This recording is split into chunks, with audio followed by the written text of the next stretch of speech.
ലഹരിക്കും അക്രമത്തിനുമെതിരെ 24-ന്റെ ജനകീയ പ്രതിരോധ യാത്ര തുടരുകയാണ്. ജനഹൃദയങ്ങൾ കീഴടക്കി SKN40. VPS Lakeshore presents SKN40, presented by VPS Lakeshore, co-presented by Lulu Group India, Ujala Fabric Conditioner, co-powered by MyG Future, Xylem Learning App, Indian Institute of Commerce, Lakshya, celebrating partners, Joya Lucas, Jain deemed to be University Kochi, Crown Plaza, Kochi, VKC Dibon, Swayamvara Silks, NIMS, a unit of NI Educational Trust, MGM Educational Institutions, Medimix, Rich Max Finvest, Region Care, Benny's Royal Tours Private Limited, G-Tech Computer Education, Milma, New Rajasthan Marbles.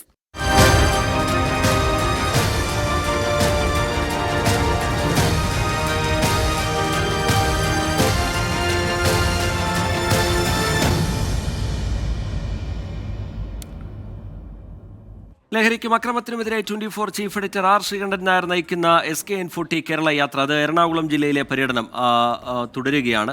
അങ്കമാലിയിലാണ് അല്പസമയം മുമ്പ് യാത്ര എത്തിയത്. ഒരുപാട് പേർ ഈ ലഹരി വിരുദ്ധ സന്ദേശം ഉയർത്തിപ്പിടിച്ചുകൊണ്ട് ഈ യാത്രയ്ക്ക് ഒപ്പം ചേർന്നുകൊണ്ട് ഐക്യദാർഢ്യം പ്രഖ്യാപിച്ചുകൊണ്ട് ഒരുപാട് പേർ അങ്കമാലിയിലെ ലഹരി വിരുദ്ധ സദസ്സിലേക്ക് എത്തിയിരുന്നു. അങ്കമാലിയിലെ പരിപാടിയിലേക്ക്, അതിൻ്റെ ദൃശ്യങ്ങളിലേക്ക്. എന്തുകൊണ്ട് ഇങ്ങനെ ഒരു യാത്ര എന്ന് നിങ്ങൾ ചിലപ്പോൾ ആരെങ്കിലുമൊക്കെ ആലോചിക്കുന്നുണ്ടാകും. നമ്മളെ സംബന്ധിച്ചിടത്തോളം നമ്മൾ വാർത്താമുറിയിലിരുന്ന് ഈ വാർത്തകളൊക്കെ AC റൂമിലിരുന്ന് വായിച്ച് പരിചയമുള്ള ആൾക്കാരാണ്. അപ്പോൾ എത്ര വലിയ കൊലപാതകവും നമ്മൾ ഏതാണ്ട് 2 ഈച്ച ചത്തു എന്ന ലാഘവത്തിൽ വായിച്ചു തീർക്കണമെന്ന നമ്മുടെ ഗുരുക്കന്മാർ നമ്മളെ പഠിപ്പിച്ചിരിക്കുന്നത്. അപ്പോൾ എനിക്ക് ഇത്രയും ജില്ലകൾ, ഏതാണ്ട് 6 ജില്ലകൾ കടന്നിന്നൊരു ഒരു 2 ആഴ്ചക്ക് മുമ്പ് ആരംഭിച്ചൊരു സംഭവമാണിത്. യാത്ര ചെയ്ത് ഏതാണ്ട് പുല്ലൂർ തൂക്കുപാലത്തിൽ നിൽക്കുമ്പോൾ സൂര്യൻ കത്തിയാളി 39 ഡിഗ്രി സെൽഷ്യസായി. അപ്പോഴും ഞാൻ ശ്രീ റോജി M. ജോണിനെ പോലെയുള്ള പൊതുപ്രവർത്തകരെ ആലോചിച്ച് പോയി, ഇവർക്കൊക്കെ ഇത് പറ്റൂ. കാര്യം ഇവർക്കിത് വെയിലും മഞ്ഞുമൊക്കെ കൊണ്ട് നല്ല പരിചയമായതുകൊണ്ടും എത്ര നടന്നാലും ഇവർക്ക് അവരുടെ അനുഭവ സമ്പത്തൊക്കെ അവർക്കത് ഗുണം ചെയ്യും. എനിക്ക് തോന്നിയത് ഒരുപക്ഷെ ഞാൻ ഇനി ഇങ്ങനൊരു പദയാത്ര നടത്താനും സാധ്യതയില്ലെന്ന് എനിക്ക് തോന്നുന്നു. കാരണം അത്രയും അലച്ചിൽ ഇതിലുണ്ട് കേട്ടോ. അത് ഞാനിങ്ങനെ വിചാരിക്കുമ്പോൾ ഈ തെരഞ്ഞെടുപ്പ് കടക്കുന്ന സമയത്ത് ഒരാൾ കാസർഗോഡ് നിന്ന് തിരുവനന്തപുരത്തേക്ക് യാത്ര ചെയ്യും, മറ്റൊരാൾ തിരുവനന്തപുരത്ത് നിന്ന് കാസർഗോഡേക്ക് യാത്ര ചെയ്യും. ഇവർക്ക് എന്തിനാ ഇങ്ങനെ നടക്കുന്നതെന്നൊക്കെ എനിക്ക് തോന്നിയിട്ടുണ്ട്. പക്ഷേ ഇപ്പോഴാണ് എനിക്ക് മനസ്സിലായത്. കാര്യം ഇവർക്കൊരു ഇലക്ഷൻ ടാർഗറ്റൊക്കെ മുന്നിൽ കാണും. നമ്മുടെ മുന്നിൽ അങ്ങനെ ഒരു ടാർഗറ്റ് ഇല്ല. പക്ഷേ ഞാൻ അറിയുന്നൊരു കാര്യം, ഈ തിരുവനന്തപുരം നിന്ന് ഈ യാത്ര ആരംഭിക്കുമ്പോൾ നമ്മുടെ സംസ്ഥാനത്തെ മുഖ്യമന്ത്രിയോട് തന്നെ ഞാൻ ഈ അഭിമുഖത്തിലും പറഞ്ഞു, വ്യക്തിപരമായിട്ടും അദ്ദേഹത്തോട് പറഞ്ഞു, നമ്മൾ ഒരല്പം താമസിച്ചു പോയി. നമ്മുടെ നാട്ടിലിപ്പം അമ്മമാർക്ക് സ്വസ്ഥമായിട്ട് ഉറങ്ങാൻ പറ്റാത്തൊരു സാഹചര്യം നിലനിൽക്കുന്നുണ്ട്. കേരളത്തിലെ ഇപ്പോൾ ഞങ്ങൾ ഈ യാത്ര ഏതാണ്ട് പകുതിയോളം സ്ഥലം കടന്നപ്പോൾ നമുക്ക് മനസ്സിലായ ഒരു കാര്യം, ഈ രാസലഹരി ഉപയോഗിക്കാത്ത ഒരു പഞ്ചായത്ത് പോലും, അവിടെ ഒരാളെങ്കിലും ഉണ്ടാകും, ഒരു പഞ്ചായത്ത് പോലും കേരളത്തിലില്ല.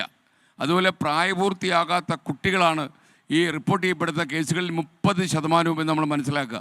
അതുപോലെ ഇതിലൊരു 10-15% പെൺകുട്ടികളും പെട്ടുപോകുന്നു. ഈ രാസലഹരി ഉപയോഗിക്കുന്ന ആളുകളെ നിങ്ങൾ ഡി അഡിക്ഷൻ സെൻറ്ററിൽ കണ്ടിട്ടുണ്ടോ എന്ന് എനിക്കറിയില്ല. നിങ്ങളൊന്ന് കാണണം. നിങ്ങൾ കാണണമെന്ന് ഞാൻ പറയാൻ കാര്യം എന്താണെന്നറിയാമോ? ഒരു 15-16 വയസ്സ് 7ാം ക്ലാസ്സിൽ പഠിക്കുന്ന ഒരു കുട്ടി പോലും ഈ രാസലഹരിക്ക് അടിമയായി എന്നുള്ളത് നിങ്ങളുടെ യാത്രക്കിടയിൽ ഞങ്ങൾക്ക് ബോധ്യപ്പെട്ടു. അപ്പോൾ ഈ യാത്ര കൊണ്ടുണ്ടാകാൻ പോകുന്നൊരു ഗുണം, ഞാൻ ആ അഭിമുഖത്തിൽ ലൈവായിട്ട് 24 സംപ്രേഷണം ചെയ്ത അഭിമുഖത്തിൽ മുഖ്യമന്ത്രിയുടെ ഒരു കാര്യം പറഞ്ഞു. ഞങ്ങൾ കേരളത്തിൽ കാണുന്ന കാര്യങ്ങളൊക്കെ തന്നെ സാധാരണ ഒരു റിപ്പോർട്ടിലെ സൂചിപ്പിക്കലൊന്നും ഇല്ലാതെ ഈ ആരാണ് ഇതിനൊക്കെ നേതൃത്വം കൊടുക്കുന്നത്, ഒളിവിടങ്ങളിലിരുന്ന് ഈ പാവപ്പെട്ട കുരുന്നുകളെ കൊലയ്ക്ക് കൊടുക്കുന്ന ഈ MDMA പോലുള്ള മാരക ലഹരികൾ കേരളത്തിൽ വിതരണം ചെയ്യുന്ന ഗംഗാപ്രവാഹം എവിടെ നിന്നുണ്ടാകുന്നു എന്നൊക്കെ അവരുടെ ഫോട്ടോ സഹിതം ഒരു 2 പാർട്ടായിട്ട് ഞങ്ങൾ മുഖ്യമന്ത്രിക്ക് റിപ്പോർട്ട് കൊടുക്കണം. ആദ്യത്തെ റിപ്പോർട്ടെന്ന് പറഞ്ഞാൽ പൊതുവിൽ നമ്മൾ മനസ്സിലാക്കുന്ന കാര്യവും നമ്മൾ കേരളത്തിൽ ഇമ്മീഡിയറ്റായിട്ട് അടിയന്തരമായി എടുക്കേണ്ട നടപടികളുമായിരിക്കും. 2ാം പാർട്ടിൽ ഇതിനകത്ത് പ്രവർത്തിക്കുന്ന കറുത്ത കരങ്ങൾ, അത് നമ്മൾ മുഖ്യമന്ത്രിക്ക് മാത്രമേ സമ്മാനിക്കൂ. പ്രതിപക്ഷ നേതാവ് VD സതീശൻ്റെ സാന്നിധ്യത്തിൽ തിരുവനന്തപുരത്ത് നടത്തുന്ന ഒരു കോൺക്ലേവിലായിരിക്കും നമ്മൾ ഇത് കൊടുക്കാൻ പോകുന്നത്. അപ്പോൾ അത് ശ്രീ വി ഡി സതീശനോടും നമ്മൾ ഈ കാര്യം പറഞ്ഞിട്ടുണ്ട്. അതുപോലെ മുഖ്യമന്ത്രിയോടും പറഞ്ഞു. മുഖ്യമന്ത്രി വളരെ സന്തോഷത്തോടെ പറഞ്ഞത്, നിങ്ങൾ അങ്ങനെ റിപ്പോർട്ട് തന്നാൽ അത് മെറിറ്റ് അടിസ്ഥാനത്തിൽ നിശ്ചിതമായ തീരുമാനങ്ങൾ എടുക്കുമെന്ന് തന്നെ അദ്ദേഹം പറഞ്ഞു. എന്തായാലും ആ അഭിമുഖത്തിന് ശേഷം വളരെ വർദ്ധിച്ച പ്രതികരണങ്ങൾ നമ്മൾ ഒരിക്കലും വിചാരിച്ചില്ല. ഇത് ഓരോ സ്ഥലം കടന്നു പോകുമ്പോഴും നമുക്ക് മനസ്സിലായത്, ഈ കേരളത്തെ ചൂഴ്ന്നു നിൽക്കുന്ന ഈ പ്രശ്നങ്ങൾ വാർത്താമുറിയിലിരുന്ന് ഞങ്ങൾ മനസ്സിലാക്കിയതിനേക്കാളും 300 ഇരട്ടി യാഥാർത്ഥ്യമാണ് എന്നുള്ളതാണ്. ഇപ്പോഴെന്താണ് ഒരു അമ്മയുടെ അവസ്ഥ എന്നറിയാമോ?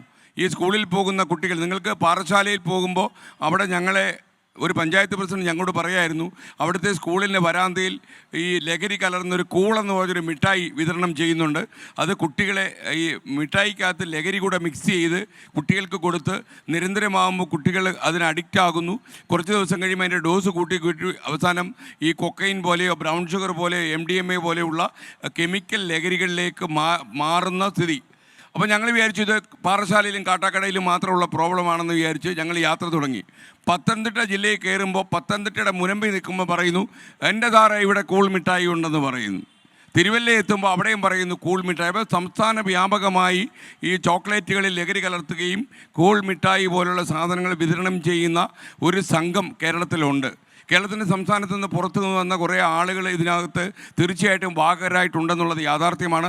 അതേസമയം നമ്മുടെ ഇടയിൽ തന്നെയുള്ള കുറച്ച് മലയാളി സുഹൃത്തുക്കൾ കർണാടകത്തിലേക്കൊക്കെ യാത്ര ചെയ്ത് അവിടെ നിന്ന് ഈ അന്തർദേശീയ മാഫിയ നെറ്റ്വർക്കുകൾ നിയന്ത്രിക്കുന്ന ചില ആളുകളിൽ നിന്ന് ഈ രാസലഹരി കടത്തി ഇവിടെ കൊണ്ടുവരിക. നിങ്ങൾക്കറിയാം, ഇന്ന് രാവിലെ തന്നെ 500 ഗ്രാമിലധികം MDMA ആണ് പിടിച്ചെടുത്തത്.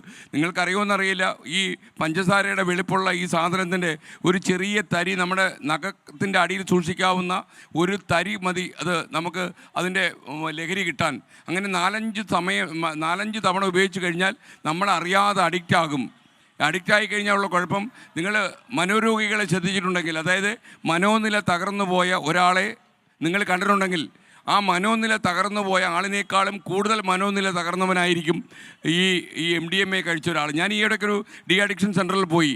അപ്പോൾ ഇങ്ങനെ നിരന്തരമായി MDMA ഉപയോഗിച്ച ഒരു ചെറുപ്പക്കാരനെ ഞാൻ കണ്ടാൽ നമുക്ക് വലിയ സങ്കടം തോന്നും. കാരണം കവളൊക്കെ ഒട്ടി, കൈകാലുകളൊക്കെ കോച്ചു വലിഞ്ഞ് ഏതാണ്ട് ഷേപ്പൊക്കെ തെറ്റി, വല്ലാത്ത ഒരു കണ്ണുകളൊക്കെ പുറത്തേക്ക് ഉന്തി വരുന്ന ഒരാളാണ്. നമ്മളെ വിദഗ്ധന്മാർ പറയുന്നത്, ഇങ്ങനെയുള്ള ഒരു രോഗിയുടെ ആയുസ് ബലം വെറും 7 കൊല്ലമായിരിക്കുന്ന, 7 മുതൽ 12 കൊല്ലം വരെയൊക്കെ അവർ ജീവിച്ചിരിക്കാറുള്ളൂ.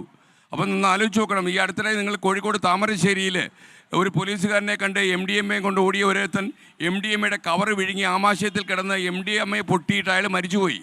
2 ദിവസം കഴിയുമ്പോൾ വേറെ ആളും ഇതുപോലെ എടുത്ത് വിഴുങ്ങിക്കളഞ്ഞു. അപ്പോൾ ഈ ആമാശയത്തിൽ കിടന്ന് പൊട്ടിയ ഒരു കവർ കൊണ്ടൊരാൾ മരിച്ചു പോകണമെങ്കിൽ എന്താണ് ഈ MDMA എന്നുള്ളത് നമുക്ക് മനസ്സിലാകുമല്ലോ. നമ്മളെ ഏറ്റവും അലട്ടുന്ന കാര്യം എന്താണെന്ന് ചോദിച്ചു കഴിഞ്ഞാൽ, ചെറിയ കുട്ടികളിൽ വളരെ ചെറിയ കുട്ടികൾ ഇതുപോലെയുള്ള രാസലഹരി ഉപയോഗിക്കുന്നു. അതുപോലെ പെൺകുട്ടികൾ ഉപയോഗിക്കുന്നു.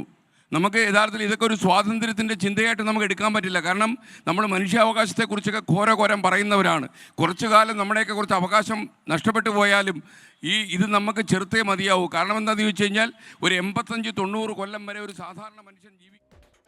അരുത് ലഹരി അരുത് അക്രമം എന്ന മുദ്രാവാക്യം ഉയർത്തിപ്പിടിച്ചുകൊണ്ട് SKN നടത്തുന്ന യാത്ര, ലഹരി വിരുദ്ധ യാത്ര, അത് എറണാകുളം ജില്ലയിലെ പര്യടനം, അതിന് ഇന്നത്തെ പര്യടനം അങ്കമാലിയിൽ സമാപിക്കുകയാണ്. അതിന് മുന്നോടിയായിട്ടുള്ള ലഹരി വിരുദ്ധ സദസ്സിൽ R ശ്രീകണ്ഠൻ നായർ സംസാരിക്കുകയായിരുന്നു. അതിൻ്റെ ദൃശ്യങ്ങളാണ് പ്രേക്ഷകർ കണ്ടത്. തൃപ്പൂണിത്തുറയിൽ നിന്നാണ് ഇന്നത്തെ യാത്ര ആരംഭിച്ചത്. ഇന്നത്തെ യാത്രയുടെ സമാപനം അങ്കമാലിയിലാണ്. അങ്കമാലിയിലെ പരിപാടിയാണ് പ്രേക്ഷകർ കണ്ടത്. ലഹരിക്കും അക്രമത്തിനുമെതിരെ 24 chief editor R Sreekandan Nair നടത്തുന്ന കേരള യാത്രയുടെ പൂർണ്ണരൂപം പ്രേക്ഷകർക്ക് കാണാം. 24ന്റെ SKN40 എന്ന കവറുള്ള യൂട്യൂബ് പേജിലും സോഷ്യൽ മീഡിയ പേജുകളിലും അത് ലഭ്യമാണ്. പ്രേക്ഷകർക്ക് അത് ഉപയോഗപ്പെടുത്താം. ലഹരി വിപത്തിനെ സമൂഹം ഒറ്റക്കെട്ടായി നേരിടണമെന്ന് മുഖ്യമന്ത്രി പിണറായി വിജയൻ. അക്രമം പ്രോത്സാഹിപ്പിക്കുന്ന റീലുകൾ, സിനിമകൾ, സഭ്യേതര സംഭാഷണങ്ങൾ എന്നിവയിൽ നിന്ന് കുട്ടികളെ അകറ്റി നിർത്തണം. കുട്ടിയും രക്ഷിതാവും അധ്യാപകനും തമ്മിലുള്ള ബന്ധം കൂടുതൽ ദൃഢമാകണമെന്നും മുഖ്യമന്ത്രി ഓർമ്മിപ്പിച്ചു. പാഠ്യപദ്ധതി പരിഷ്കരണമെന്നും അധ്യാപകർക്ക് പരിശീലനം നൽകണമെന്നും മുഖ്യമന്ത്രി പറഞ്ഞു. ലഹരി വ്യാപനത്തെ ചെറുക്കാൻ വിവിധ മേഖലയിലുള്ളവരുമായി നടത്തിയ യോഗത്തിലാണ് മുഖ്യമന്ത്രി നിലപാട് വ്യക്തമാക്കിയത്. കേരളത്തിലെ കുട്ടികളുടെയും യുവാക്കളുടെയും മാനസികാരോഗ്യം മെച്ചപ്പെടുത്തുക, അക്രമം, മയക്കുമരുന്ന് ഉപയോഗം തുടങ്ങിയ പ്രശ്നങ്ങൾ പ്രതിരോധിക്കുക, സുരക്ഷിതവും ആരോഗ്യകരവുമായ സാമൂഹിക അന്തരീക്ഷം സൃഷ്ടിക്കുക എന്നിവ ലക്ഷ്യം വെച്ചാണ് നിയമസഭാ ഹാളിൽ മുഖ്യമന്ത്രി യോഗം വിളിച്ചത്. വർദ്ധിച്ചു വരുന്ന ലഹരി ഉപയോഗം തടയാൻ സർക്കാർ നടപടി കൊണ്ട് മാത്രം കഴിയില്ല. ലഹരിയെ വേരോടെ അറുത്തുമാറ്റാൻ സാമൂഹിക ഇടപെടൽ വേണം. പ്രശ്നത്തെ കയ്യും കെട്ടി നിഷ്ക്രിയരായി നോക്കി നിൽക്കാൻ കഴിയില്ല. തെറ്റുകൾ തിരുത്തി നാശത്തിലേക്ക് തള്ളിവിടാതെ അവസാനത്തെ ആളെപ്പോലും രക്ഷിക്കണമെന്നും മുഖ്യമന്ത്രി പറഞ്ഞു. അവരെ നാശത്തിലേക്ക് തള്ളിവിടാതെ അവരിലെ അവസാനത്തെ ആളെപ്പോലും രക്ഷപ്പെടുത്തുക എന്ന ദൗത്യമാണ് നമുക്ക് ഏറ്റെടുക്കാനുള്ളത്. കുട്ടികൾ ലഹരിയിലേക്കും ആയുധങ്ങളിലേക്കും എത്തുന്ന സാഹചര്യം കണ്ടെത്തണം. മയക്കുമരുന്ന് മുതൽ അന്ധവിശ്വാസത്തിന്റെ ഓജോ ബോർഡുകൾ വരെ കുട്ടികളെ സ്വാധീനിക്കുന്നു. കുഞ്ഞു മനസ്സിൽ അന്യതാബോധമുണ്ടാകുന്നു. കളിക്കാൻ പോലും കുട്ടികൾക്ക് സമയമില്ലാത്ത സാഹചര്യം. ഇത് മയക്കുമരുന്ന് ഏജന്റുമാർ മുതലെടുക്കുന്നു. മനുഷ്യരൂപം മാത്രമുള്ള ജീവിയായി കുട്ടികൾ മാറുന്നുവെന്നും മുഖ്യമന്ത്രി ഓർമ്മിപ്പിച്ചു. ലഹരിയെ പ്രതിരോധിക്കാൻ അഭിപ്രായങ്ങളുടെയും നിർദ്ദേശങ്ങളുടെയും അടിസ്ഥാനത്തിൽ സമഗ്രമായ ഒരു പദ്ധതി സർക്കാർ രൂപീകരിക്കുമെന്നും മുഖ്യമന്ത്രി പറഞ്ഞു. പുതിയ കാലത്തിനനുസരിച്ച് അധ്യാപനത്തിലും മാറ്റങ്ങൾ ആവശ്യമല്ലേ എന്ന് മുഖ്യമന്ത്രി ചോദിച്ചു. അധ്യാപകരിൽ ചിലര് പ്രാഥമികമായി മനഃശാസ്ത്ര കാര്യങ്ങൾ കൂടി കൈകാര്യം ചെയ്യുന്നവരായി മാറണ്ടേ? അതിനാവശ്യമായ പ്രത്യേക പരിശീലനം വേണ്ടിവരും. സമൂഹത്തിന്റെ വിവിധ മേഖലകളിലുള്ള നൂറുകണക്കിന് ആളുകൾ ലഹരിക്കെതിരായ യോഗത്തിൽ പങ്കെടുത്തു. യോഗത്തിൽ ഉയർന്നു വരുന്ന നിർദ്ദേശങ്ങളുടെ അടിസ്ഥാനത്തിൽ വിവിധ വകുപ്പുകളിലെ മന്ത്രിമാരുടെ കീഴിലായിരിക്കും സർക്കാർ ലഹരിക്കെതിരെ കർമ്മ പദ്ധതി തയ്യാറാക്കുക. 24 തിരുവനന്തപുരം. പ്രൈം ടൈമിലേക്ക് വീണ്ടും. കേരളത്തിൽ നാളെ ചെറിയ പെരുന്നാൾ.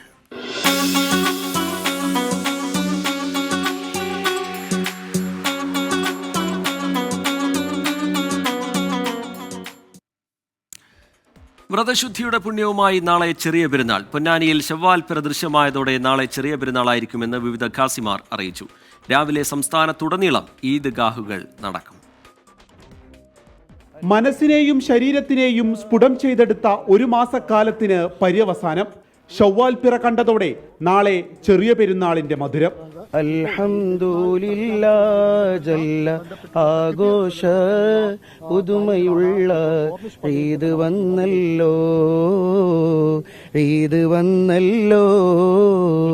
താന്നൂര്, കാപ്പാട്, പൊന്നാനി ഇവിടങ്ങളൊക്കെ അതോ മാസം ഉറപ്പിച്ചതായി പ്രഖ്യാപിക്കുന്നു. സ്നേഹത്തിന്റെയും സൗഹാർദ്ദത്തിന്റെയും വിരുന്നൂട്ടാണ് ചെറിയ പെരുന്നാളെന്ന് പാണക്കാട് സാദിഖ് അലി ശിഹാബ് തങ്ങൾ. ഒരു മാസം നീണ്ടുനിന്ന അനുഷ്ഠാനങ്ങൾ, വ്രതാനുഷ്ഠാനവും മറ്റ് അനുബന്ധമായിട്ടുള്ള ചടങ്ങുകളും അതെല്ലാം കഴിഞ്ഞ് ഹൃദയശുദ്ധിയോടെ ആണ് ഇപ്പോൾ പെരുന്നാളിലേക്ക് നമ്മൾ പ്രവേശിക്കുന്നത്. എല്ലാവർക്കും ഹൃദയത്തിൽ നിന്നുള്ള ഈദുൽ ഫിത്ർ ആശംസകൾ നേരുകയാണ്. സ്നേഹത്തിന്റെയും സാഹോദര്യത്തിന്റെയും ഐക്യത്തിന്റെയും കെട്ടുറപ്പിന്റെയും ഒരു ഈദുൽ ഫിത്റായിട്ട് നമ്മുടെ ഈ ഈദുൽ ഫിത്ർ മാറട്ടെ എന്ന് ആശംസിക്കുകയാണ്. പുതുവസ്ത്രങ്ങളും മൈലാഞ്ചി ചോപ്പുമായി ചെറിയ പെരുന്നാളിന്റെ ആഘോഷത്തിലേക്ക് ഓരോ വിശ്വാസിയും കടന്നു. രാവിലെ ഈദ്ഗാഹുകൾ നടക്കും. പ്രത്യേക പ്രാർത്ഥനകളും ഉണ്ടാകും. മധുരിത മൃദുപുകളോതി സദാ മഹിമത്തിൻ തിരുതിക്കറിന്നലയാ തെക്കുവയിലിരുകരം നീട്ടിയത ശവ്വാൽ തിരുപ്പിറ കണ്ടുവതാ ജമീലായി ഉദിത്തുള്ള കമരേ. 24 മലപ്പുറം. ചെറിയ പെരുന്നാൾ ആഘോഷിച്ച് ഒമാൻ ഒഴികെയുള്ള ഗൾഫ് നാടുകൾ. റമദാൻ 29 പൂർത്തിയാക്കിയാണ് UAE ഉൾപ്പെടെയുള്ള ഗൾഫ് നാടുകൾ പെരുന്നാൾ ആഘോഷിച്ചത്. ഒമാനിൽ നാളെയാണ് പെരുന്നാൾ. നന്മയുടെയും വിശുദ്ധിയുടെയും ഒരു മാസത്തെ വ്രതത്തിനൊടുവിൽ വിശ്വാസികൾ ചെറിയ പെരുന്നാളിനെ മനസ്സ് നിറഞ്ഞ് സ്വീകരിച്ചിരിക്കുകയാണ്. UAEയിലെ വിവിധ എമിറേറ്റുകളിലെ പള്ളികളിൽ നടന്ന ഈദ് നമസ്കാരങ്ങളിൽ UAE ഭരണാധികാരികൾ ഉൾപ്പെടെ പങ്കെടുത്തു. UAEയിലെ ലോകമെമ്പാടുമുള്ള ജനങ്ങൾക്കും ഭരണാധികാരികൾ പെരുന്നാൾ ആശംസകൾ നേർന്നു.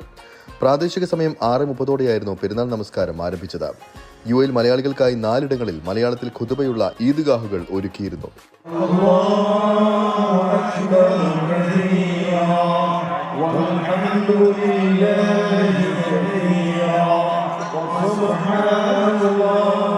ഷാർജ ക്രിക്കറ്റ് സ്റ്റേഡിയത്തിന് സമീപമുള്ള ഫുട്ബോൾ ഗ്രൗണ്ടിലെ ഈദ്ഗാഹിന് ഇമാം ഹുസൈൻ സലഫി പ്രാർത്ഥനകൾക്ക് നേതൃത്വം നൽകി. നോമ്പിലൂടെ നേടിയെടുത്ത ജീവിത വിശുദ്ധി തുടർന്നുള്ള ജീവിതത്തിലും കൂടെ നിർത്തണമെന്ന് ഹുസൈൻ സലഫി പറഞ്ഞു. ലഹരിക്കെതിരെ ഒന്നിച്ച് പോരാടണമെന്നും ലഹരി ഉപയോഗത്തിന് ശിക്ഷ കടുപ്പിക്കണമെന്നും അതിനായി സർക്കാർ തല ഇടപെടൽ വേണമെന്നും അദ്ദേഹം കൂട്ടിച്ചേർത്തു. ഇത് ലഹരിക്ക് മതമില്ല, അതിന് ജാതിയില്ല, അതിന് വർഗമില്ല. മയക്കുമരുന്നിൻ്റെ ദൂഷ്യം ഒരു മാനുഷികമായൊരു വിഷയമാണ്. അതുകൊണ്ട് ഓരോ രാജ്യത്തുമുള്ള രക്ഷിതാക്കളും അവിടെയുള്ള അധ്യാപകരും അവിടെയുള്ള പോലീസ് ഉദ്യോഗസ്ഥരും ഭരണകൂടവും എല്ലാവരും കൂടെ ഒരു പ്രദേശത്ത് ഒന്നായി ഒരു കൂട്ടായ്മ ഈ വിഷയത്തിലുണ്ടാകണം. മക്കയിലെ ഹറം പള്ളിയിലും മദീനയിൽ പ്രവാചകന്റെ പള്ളിയിലും വിശ്വാസികളുടെ പ്രവാഹമായിരുന്നു.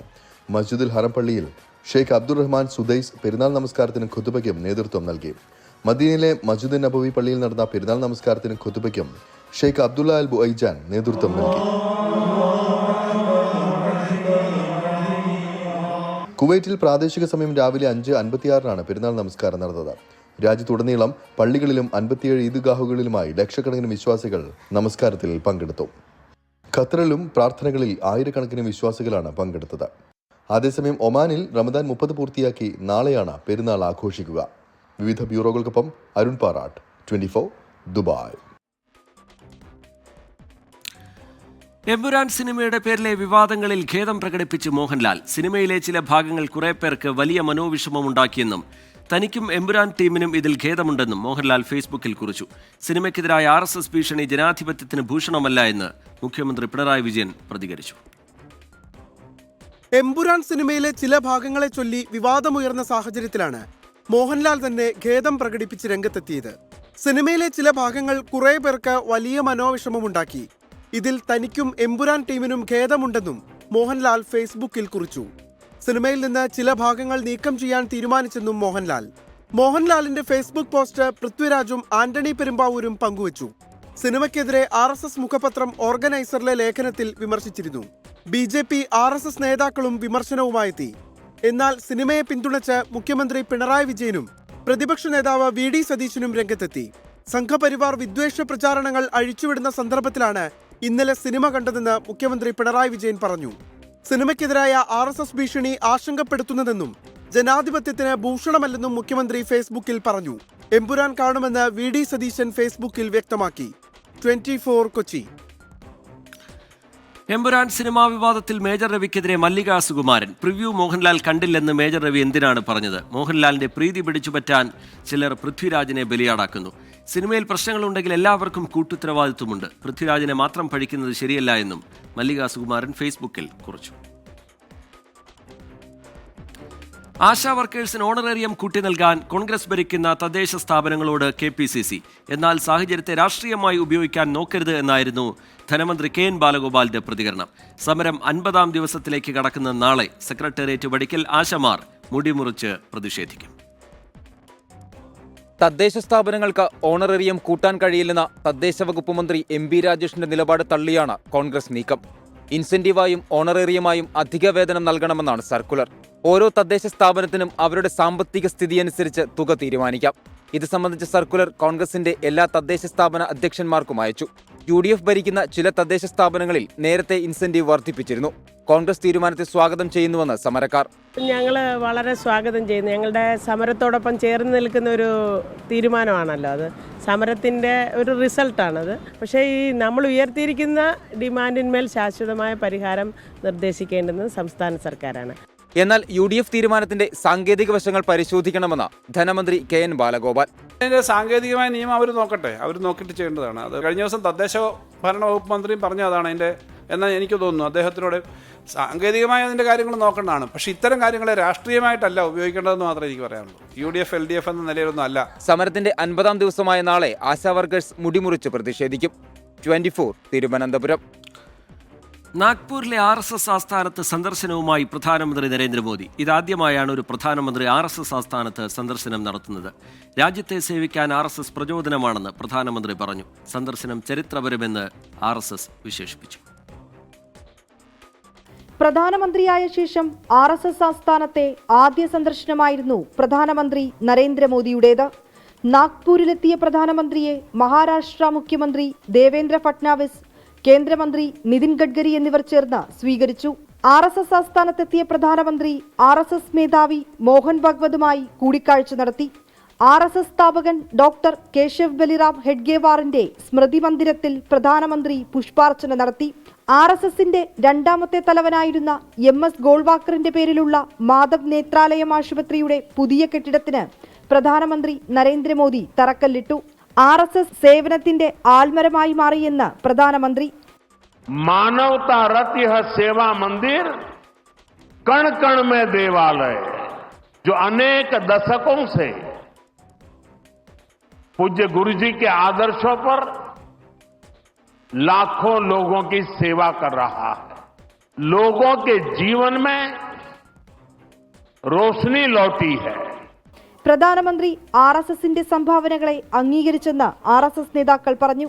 RSSും BJPയും തമ്മിൽ പ്രശ്നങ്ങളില്ലെന്നും തെറ്റായ കാര്യങ്ങൾ പ്രചരിപ്പിക്കുന്നത് രാഷ്ട്രീയ ലാഭത്തിനു വേണ്ടിയാണെന്നും RSS നേതാക്കൾ പറഞ്ഞു. നാഗ്പൂരിലെത്തിയ പ്രധാനമന്ത്രി ഡോക്ടർ BR അംബേദ്കർ ബുദ്ധമതം സ്വീകരിച്ച ദീക്ഷാഭൂമിയും സന്ദർശിച്ചു. 24 ഡൽഹി. ഒഡീഷയിൽ ട്രെയിൻ പാളം തെറ്റി ഒരാൾ മരിച്ചു, 8 പേർക്ക് പരിക്കേറ്റു. ബംഗളൂരു കാമാഖ്യ സൂപ്പർഫാസ്റ്റ് എക്സ്പ്രസിന്റെ 11 AC കോച്ചുകളാണ് പാളം തെറ്റിയത്. അപകടത്തെ തുടർന്ന് 3 ട്രെയിനുകൾ വഴിതിരിച്ചുവിട്ടു. ബംഗളൂരുവിൽ നിന്ന് അസമിലെ ഗുവാഹത്തിയിലേക്കുള്ള യാത്രക്കിടെയായിരുന്നു അപകടം. ഒഡീഷയിലെ കട്ടക് ജില്ലയിലാണ് അപകടമുണ്ടായത്. കാമാഖ്യ എക്സ്പ്രസിന്റെ 11 കോച്ചുകളാണ് പാളം തെറ്റിയത്. അപകടത്തിൽ പരിക്കേറ്റവരെ ആശുപത്രിയിലേക്ക് മാറ്റി. അപകടത്തിൽ റെയിൽവേ അന്വേഷണം ആരംഭിച്ചു. कोई अभी बहुत सारे इंसिडेंट, कोई अगर डिटेलमेंट होता है बहुत सारे पहलू रहती है और उसमें क्या सीक्वेंस ऑफ इंसिडेंट हुआ था, इस सारे चीजों को जब हम लोग कोई कमेटी उसमें इंक्वायरी करते हैं, हाई पावर कमेटी, वो सारे चीजों को ये करते हैं, परख करते हैं और उसके आधार पर ही वो अपना रिपोर्ट देते हैं और जो रिपोर्ट आएगा हम आपके साथ साझा करेंगे. അപകടത്തെ തുടർന്ന് Dhauli express, Nilachal express, Purulia express എന്നീ 3 ട്രെയിനുകൾ വഴിതിരിച്ചുവിട്ടു. പരുക്കേറ്റ അസം സ്വദേശികളായ 2 പേർ അപകടനില തരണം ചെയ്തതായി മുഖ്യമന്ത്രി ഹിമന്ത ബിശ്വ ശർമ്മ പറഞ്ഞു. ഒഡീഷ സർക്കാരുമായും റെയിൽവേ അധികൃതരുമായും തന്റെ ഓഫീസ് ബന്ധപ്പെട്ടുവെന്നും അസം മുഖ്യമന്ത്രി വ്യക്തമാക്കി. 24 ഡൽഹി. ഹൈദരാബാദ് യൂണിവേഴ്സിറ്റി ക്യാമ്പസിനുള്ളിലെ 400 ഏക്കർ വനഭൂമി വെട്ടിത്തെളിക്കാനുള്ള നീക്കം തടഞ്ഞ വിദ്യാർത്ഥികൾ. പ്രതിഷേധവുമായി എത്തിയ വിദ്യാർത്ഥികളെയും ഒരു മാധ്യമപ്രവർത്തകനെയും പോലീസ് അറസ്റ്റ് ചെയ്തു. ഗുരുതര പാരിസ്ഥിതിക പ്രശ്നങ്ങൾ ഉണ്ടാക്കുന്ന നീക്കം ഏത് വിധേനയും ചെറുക്കുമെന്ന് ആക്ഷൻ കമ്മിറ്റി വ്യക്തമാക്കി.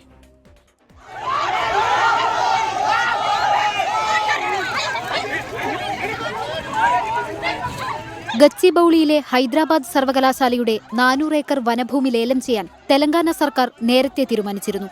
വിദ്യാർത്ഥി പ്രതിഷേധവും ഹൈക്കോടതിയിലെ കേസും പരിസ്ഥിതിവാദികളുടെ എതിർപ്പുമൊക്കെ മുന്നിൽ നിൽക്കുമ്പോഴാണ് ഇന്ന് JCBകളുമായി ഉദ്യോഗസ്ഥർ ക്യാമ്പസിനകത്ത് കയറിയത്. വിവരമറിഞ്ഞതോടെ വിദ്യാർത്ഥികൾ പ്രതിഷേധവുമായി എത്തി.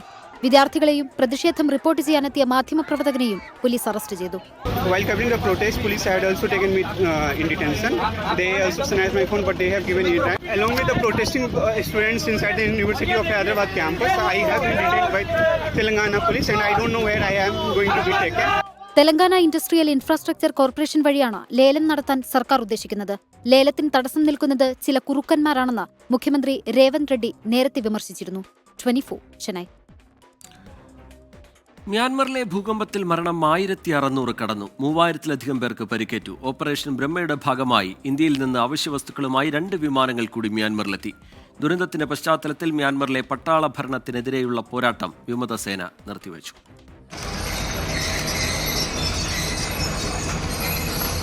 തകർന്നടിഞ്ഞ പലയിടങ്ങളിലും രക്ഷാപ്രവർത്തകർക്ക് എത്തിച്ചേരാനാകാത്തത് കനത്ത വെല്ലുവിളിയാണ്. 10,000-ലധികം പേർക്ക് ജീവൻ നഷ്ടമായേക്കുമെന്ന് US ജിയോളജിക്കൽ സർവേ റിപ്പോർട്ട് ചെയ്തു. 17 ദശലക്ഷം പേരെ ഭൂചലനം ബാധിച്ചെന്നാണ് വിവരം. മ്യാൻമറിലെ 2ാമത്തെ വലിയ നഗരമായ മാൻഡലയിൽ മാത്രം 1200 ബഹുനില കെട്ടിടങ്ങളാണ് തകർന്നത്. രക്ഷാദൌത്യത്തിന് യന്ത്ര സംവിധാനങ്ങളില്ലാത്തതും വെല്ലുവിളിയാണ്. തിരച്ചിലിനായി സ്നിഫർ ഡോഗുകളെയും റോബോട്ടുകളെയും വിന്യസിച്ചു. പലയിടങ്ങളിലും കുടിവെള്ളവും വൈദ്യുതിയും ലഭ്യമാകാത്തത് ദുരന്തത്തിന്റെ വ്യാപ്തി കൂട്ടി. ആശുപത്രികളിൽ ഡോക്ടേഴ്സിന്റെ കുറവ് ഉണ്ടാകുന്നതായി റിപ്പോർട്ടുണ്ട്. രക്ഷാദൌത്യത്തിനിടെ ഇന്നലെ തുടർചലനങ്ങളുണ്ടായി. ദുരന്ത മേഖലയിൽ മരുന്നുകളുടെ കടുത്ത ക്ഷാമമുണ്ടായേക്കാമെന്ന് UN മുന്നറിയിപ്പ് നൽകി. ദുരന്തഭൂമിയിലേക്ക് രാജ്യങ്ങളുടെയും സംഘടനകളുടെയും സഹായം എത്തിത്തുടങ്ങി. ഓപ്പറേഷൻ ബ്രഹ്മയുടെ ഭാഗമായി ഇന്ത്യയുടെ 2 വിമാനങ്ങൾ കൂടി മ്യാൻമറിലെത്തി. 82 പേരടങ്ങുന്ന സംഘത്തെ ചൈന അയച്ചു. അതിനിടെ പട്ടാള ഭരണത്തിനെതിരെ പോരാടുന്ന നാഷണൽ യൂണിറ്റി ഗവൺമെന്റ് വെടിനിർത്തൽ പ്രഖ്യാപിച്ചു. മ്യാൻമറിൽ രക്ഷാപ്രവർത്തനം സുഗമമാക്കുന്നതിനാണ് നടപടി. ഏപ്രിൽ 3-4 തീയതികളിൽ നടക്കുന്ന ബിംസ്റ്റെക് ഉച്ചകോടിക്ക് മാറ്റമുണ്ടാകില്ലെന്ന് ബാങ്കോക്ക് അധികൃതർ വ്യക്തമാക്കി. International desk 24. പ്രൈം ടൈമിലേക്ക് വീണ്ടും ഇനിയൊരു കായിക വിശേഷത്തിലേക്കാണ് കടക്കുന്നത്. ഐ ലീഗ് ഫുട്ബോളിൽ ജയത്തോടെ കിരീട പ്രതീക്ഷ നിലനിർത്തുന്നു ഗോകുലം കേരള FC. എതിരില്ലാത്തൊരു ഗോളിന് ശ്രീനിധി ഡക്കാനെയാണ് ഗോകുലം തോൽപ്പിച്ചിരിക്കുന്നത്. കോഴിക്കോട് കോർപ്പറേഷൻ സ്റ്റേഡിയത്തിൽ നിന്ന് രാഹുൽ സുരേഷ് വിവരങ്ങളുമായി ചേരുന്നുണ്ട്. രാഹുൽ, ആവേശകരമായ മത്സരത്തെ എങ്ങനെ വിലയിരുത്താം രാഹുൽ? ടി.കെ. കോഴിക്കോട് EMS സ്റ്റേഡിയത്തിൽ നടന്ന നിർണായക മത്സരത്തിൽ ഗോകുലം കേരള FCക്ക് എതിരില്ലാത്ത ഒരു ഗോളിന് ജയിക്കാൻ കഴിഞ്ഞിരിക്കുകയാണ്. ഇതോടെ ടി.കെ. സൂചിപ്പിച്ച പോലെ തന്നെ കിരീട പ്രതീക്ഷകൾ സജീവമാക്കുകയാണ് ഗോകുലം കേരള FC. 15-ാം മിനിറ്റിൽ തബീസോ ബ്രൗൺ നേടിയ ഗോളാണ് ഗോകുലം കേരള FCക്ക് വിജയം സമ്മാനിച്ചിരിക്കുന്നത്. ഇപ്പോൾ നമ്മുടെ കൂടെ ചേരുന്നത് ഗോകുലം പ്ലെയർ ആയിട്ടുള്ള മുൻ ഇന്ത്യൻ താരം മഷൂറാണ്. എങ്ങനെയുണ്ടായിരുന്നു ഇന്നത്തെ ഒരു മത്സരം? ഇന്നത്തെ കുറച്ച് ടഫ് മാച്ചായിരുന്നു. നമുക്ക് ഒരുപാട് ചാൻസുകൾ കിട്ടി. പക്ഷെ അതൊന്നും മുതലാക്കാൻ പറ്റിയില്ല ഒരു ഒറ്റ ഗോളിൽ. പക്ഷേ പോസിറ്റീവാണ്, ഡ്രസ്സിംഗ് റൂം ഭയങ്കര ഹാപ്പിയാണ്, കോച്ച് പ്ലെയേഴ്സ് കോൺഫിഡൻറ്റിലാണ്. ഇനി അടുത്ത മാച്ച് ജയിക്കുക. മറ്റു റിസൾട്ടിനെ പറ്റി ഞങ്ങൾ തിങ്ക് ചെയ്യണമെന്നില്ല. ഞങ്ങൾ ഓൾ ഔട്ട്, ഞങ്ങൾ ഫുൾ എഫേർട്ട് ക്ലബിന് വേണ്ടി കൊടുക്കും. ഞങ്ങളെ ഫാൻസിനും തീർച്ചയായിട്ടും ഞങ്ങളെ ഫുൾ എഫേർട്ട് ക്ലബിനും ഫാൻസിനും കൊടുക്കുന്നതാണ്. അടുത്ത 4-ാം തീയതി നമ്മുടെ ഹോം ഗ്രൗണ്ടിൽ തന്നെ, ഇവിടെ തന്നെയാണ് മത്സരം. ഇൻഷാ അല്ലാ തീർച്ചയായിട്ടും നല്ലൊരു പോസിറ്റീവ് എനർജി ഉണ്ടാവുമെന്ന് വിചാരിക്കുന്നുണ്ട്. ഇതൊരു ഹിസ്റ്ററി ക്ലബ്ബാണ്. എപ്പോഴും ഗോകുലം ഒരു ഹിസ്റ്ററി ക്ലബ്ബാണ്. ഓരോ സ്റ്റെപ്പ് ബൈ ആയിട്ടാണ് ട്രോഫികൾ എടുത്തു വന്നിട്ടുള്ളത്. ഇൻഷാ അല്ലാ തീർച്ചയായിട്ടും ഇതൊരു ചരിത്രമാവുമെന്നാണ് ഞങ്ങളെല്ലാവരും പ്രതീക്ഷിക്കുന്നത്.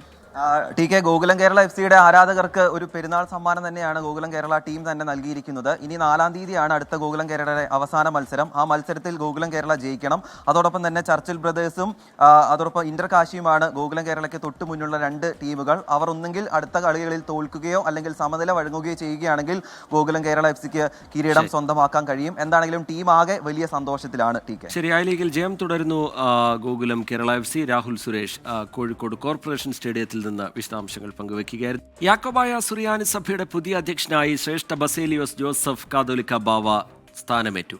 പുത്തൻകുരിശ് പാത്രിയാർക്കാ സെന്ററിനോട് ചേർന്നുള്ള സെന്റ് അത്തനേഷ്യസ് കത്തീഡ്രൽ പള്ളിയിൽ നടന്ന സ്ഥാനാരോഹണ ചടങ്ങിൽ സഭയിലെ മെത്രാപ്പൊലീത്തമാരും പാത്രിയാർക്കീസ് ബാവയുടെ പ്രതിനിധികളും പങ്കെടുത്തു.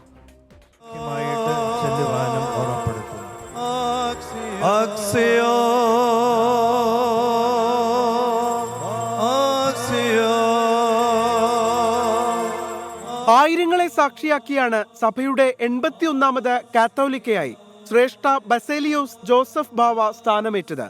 സഭാ ആസ്ഥാനത്തെത്തിയ ബാവ മുൻഗാമിയായ ശ്രേഷ്ഠ ബസേലിയോസ് തോമസ് പ്രഥമൻ ബാവയുടെ ഖബറിൽ പ്രാർത്ഥന നടത്തി. ശേഷം സ്ഥാനാരോഹണം. വലിയ മെത്രാപ്പൊലിത്ത എബ്രഹാം മാർ സേവറിയോസിന്റെ മുഖ്യ കാർമ്മികത്വത്തിലായിരുന്നു ശുശ്രൂഷകൾ.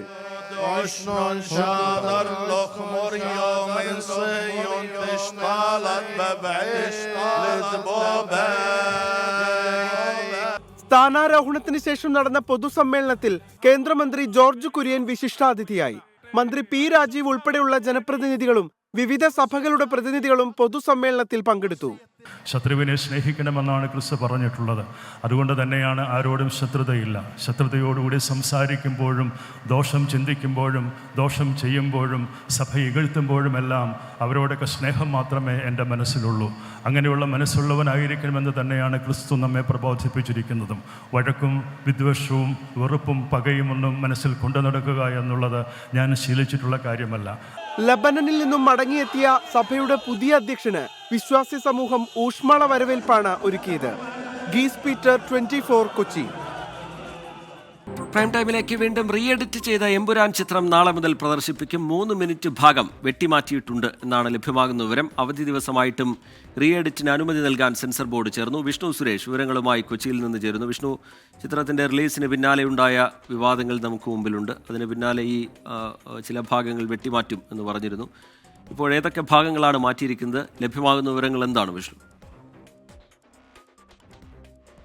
ഈ റീ എഡിറ്റുമായി ബന്ധപ്പെട്ടൊരു അടിയന്തര സ്വഭാവം അതിനുണ്ട് എന്ന് സെൻസർ ബോർഡ് വിലയിരുത്തുകയും തുടർന്ന് ഇന്ന് അവധി ദിവസമായിട്ട് പോലും പ്രത്യേക സെൻസർ ബോർഡ് സമിതി ചേർന്ന് ഇന്ന് അനുമതി നൽകുകയുമായിരുന്നു. ചിത്രത്തിന്റെ ആദ്യ ഭാഗങ്ങളിൽ നിന്നൊരു 3 മിനിറ്റ് വെട്ടിമാറ്റിയെന്നാണ് ലഭിക്കുന്ന വിവരം. പ്രത്യേകിച്ച് ചിത്രം കണ്ടവർക്കറിയാം. അതിലെ ആ ഗർഭിണിയെ ബലാത്സംഗം ചെയ്യുന്ന ഒരു രംഗമുണ്ട്. ദേശീയ ഏജൻസി അന്വേഷണത്തിന് വരുന്ന ഒരു രംഗമുണ്ട്. ഒപ്പം വിവാദമായ ബജ്രംഗി എന്ന കഥാപാത്രം, ആ കഥാപാത്രത്തിന്റെ പേര് കൂടി മാറ്റിയാണ് റീ എഡിറ്റ് ചെയ്തിരിക്കുന്നത്. റീ എഡിറ്റ് ചെയ്തിരിക്കുന്ന ചിത്രം നാളെ മുതൽ തിയേറ്ററിലേക്ക് എത്തുമെന്നാണ് ലഭിക്കുന്ന വിവരം. വലിയ വിവാദങ്ങൾക്കൊടുവിലാണ് ഈ 3 മിനിറ്റ് എഡിറ്റ് ചെയ്ത് നീക്കാം എന്നൊരു നിലപാടിലേക്ക് ചിത്രത്തിന് അണിയറ പ്രവർത്തകർ എത്തിയത്. ഇന്ന് നടൻ മോഹൻലാൽ തന്നെ അക്കാര്യം സ്ഥിരീകരിച്ചിരുന്നു. വലിയ പ്രതിഷേധങ്ങൾ ഈ സിനിമയുടെ ആശയവുമായി ബന്ധപ്പെട്ട് സംഘപരിവാർ ഹാൻഡിലുകളിൽ നിന്ന്, പ്രത്യേകിച്ച് RSS ഹാൻഡിലുകളിൽ നിന്നൊക്കെ ഉയർന്നൊരു പശ്ചാത്തലത്തിലാണ് ഈ സിനിമയുടെ നിർമ്മാതാക്കളും അതോടൊപ്പം തന്നെ സംവിധായകനും പ്രധാനപ്പെട്ട അഭിനേതാവും അടക്കമുള്ള ആളുകൾ കൂട്ടായ ഒരു തീരുമാനമെടുത്തത്. ആ തീരുമാനമാണ് ഈ റീ എഡിറ്റിലേക്ക് പോയത്. റീ എഡിറ്റ് ചെയ്ത ചിത്രം നാളെ റിലീസിലെത്തും. അപ്പോഴും ആ വിവാദങ്ങളൊന്നും സിനിമയെ ബാധിച്ചിട്ടില്ല എന്ന് തന്നെ നമുക്ക് പറയാം. കാരണം ഈ കഴിഞ്ഞ ദിവസങ്ങളിലും ഇന്നും ഇന്നലെയും ഒക്കെയായി ചിത്രം ഹൗസ്ഫുൾ ആയി പോവുകയാണ്. നാളെയും ആ ബുക്കിംഗ് ഫുള്ളാണെന്നാണ് ലഭിക്കുന്ന വിവരം. അങ്ങനെ വിവാദങ്ങൾ ചിത്രത്തിന്റെ കളക്ഷനെ കാര്യമായി ബാധിച്ചിട്ടില്ല. പക്ഷെ അതിന്റെ രാഷ്ട്രീയ സാഹചര്യങ്ങളെയൊക്കെ വലിയ ശക്തമായി ബാധിക്കുകയും ചെയ്തിട്ടുണ്ട്. ടി കെ, വിഷ്ണു സുരേഷ് കൊച്ചിയിൽ നിന്ന് വിവരങ്ങൾ നൽകുകയായിരുന്നു. റീ എഡിറ്റ് ചെയ്ത എമ്പുരാൻ നാളെ മുതൽ പ്രദർശിപ്പിക്കും. 3 മിനിറ്റ് ഭാഗം വെട്ടിമാറ്റിയിട്ടുണ്ട് വലിയ വിവാദങ്ങൾക്ക് പിന്നാലെ. ഈ റിപ്പോർട്ടോടുകൂടി ഇന്നത്തെ പ്രൈം ടൈമിന്റെ സമയം പൂർത്തിയാവുകയാണ്. നമസ്കാരം, ഗുഡ് നൈറ്റ്.